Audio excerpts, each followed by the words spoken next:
everybody, it's Lucidity, and if you're new to the channel, I am going over my entire experience studying abroad in Osaka from beginning to end. So where we last left off, I had just arrived to my dorm in Osaka after 20-something odd hours of traveling, and I was hungry, and I was tired and jet lagged, and I was completely overwhelmed. Now in this video, I want to talk about two things. The first is I want to talk about my new dorm room, and the second is I want to talk about my experience as a picky eater living in Japan.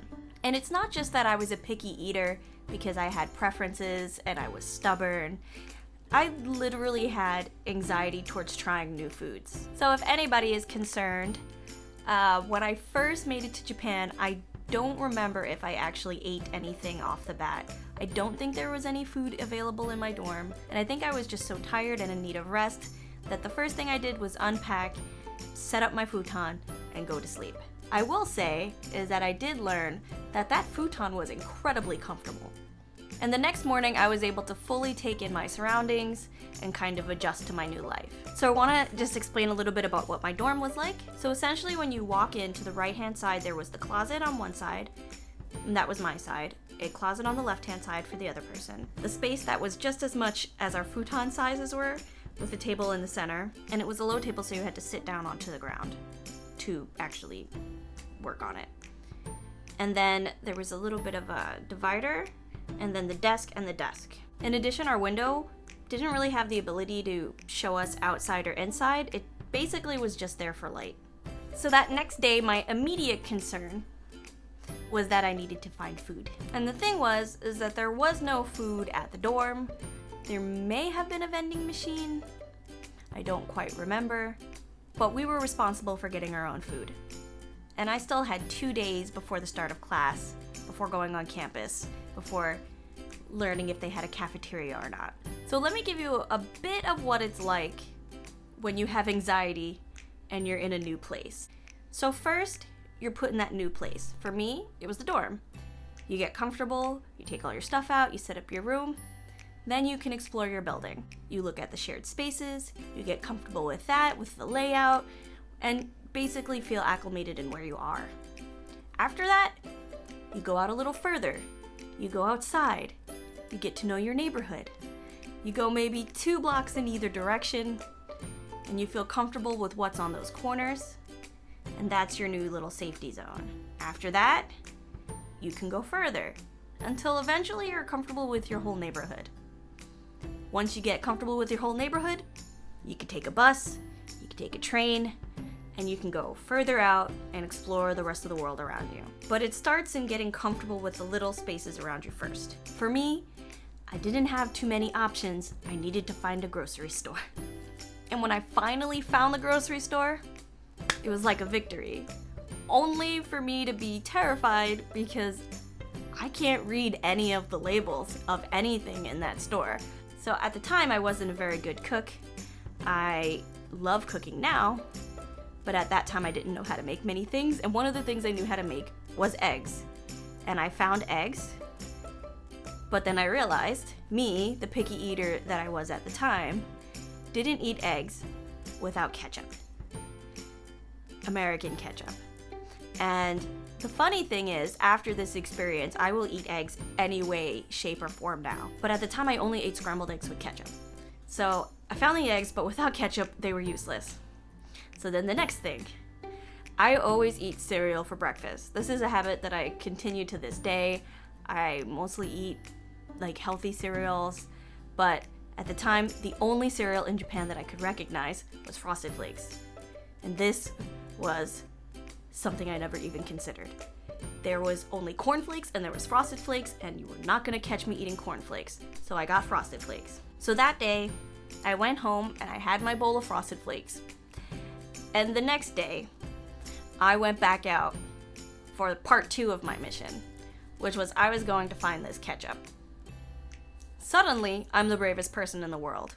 Not only do I go to another supermarket, but then another, and finally at the 4th supermarket, I find American-style Heinz ketchup.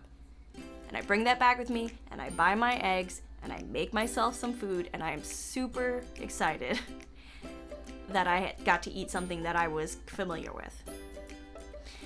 And at the time in the dorms, we each have a refrigerator designated to our room or to our section of rooms. I think it was like room number something to something would have this fridge, and room number something to something would have this fridge. So I put my ketchup in my refrigerator like I'm supposed to do. The next time I go to find my ketchup so that I can make eggs, my ketchup was gone and somebody stole it. And I was so upset that I made a video about it. I'm gonna jump a little bit forward just for this topic because I really want to talk about my experiences with having to go out of my comfort zone and eat things that I wasn't familiar with. Now, when I finally made it to campus that week, there were two things on campus. One, a McDonald's. And yes, I did eat McDonald's, but I did not want to be that American abroad that eats McDonald's all the time. I maybe went once, and then on another time I tried a teriyaki burger, and then later down the road I ended up going again because I didn't have any money. But at this point in time, I wasn't eating McDonald's every day. Now, the next thing is there was a cafeteria, and the cafeteria had a few food options, but every day they served something called tamagodon. And if you don't know what tamagodon is, it's not a real food. It's essentially oyakudon, which is a chicken and egg bowl on rice, but without the chicken. And they called it a tamagodon. It's essentially just eggs, onions in a soy sauce dashi broth on top of rice. And it was delicious to me. I really love tamagodon, and it was sort of like a very cheap version of oyakudon, but I loved it. So I was eating that every day, and I was eating the Frosted Flakes. And if you didn't notice, neither of those dishes contained meat. So for the first 2 to 3 months that I was living in Japan, because I was too scared to try other foods, I essentially didn't have meat. So the first Japanese dish that I finally tried was okonomiyaki. And when I had okonomiyaki, yes, there is sort of pork on the underbelly of it, but it's mostly cabbage and sauce, and it's absolutely delicious. And that was my first experience trying a local dish, and it was delicious. I could eat that all day long. So that was my first step outside my comfort zone. And then 3 months in, when I was in Tokyo, I met somebody at the hostel that turned out to be from my school, and he brought me late at night to a yoshinoya. And yoshinoya is another donburi. It is a bowl of beef in soy sauce dashi broth with onions on top of rice. Full thing of meat. And when I had that, I was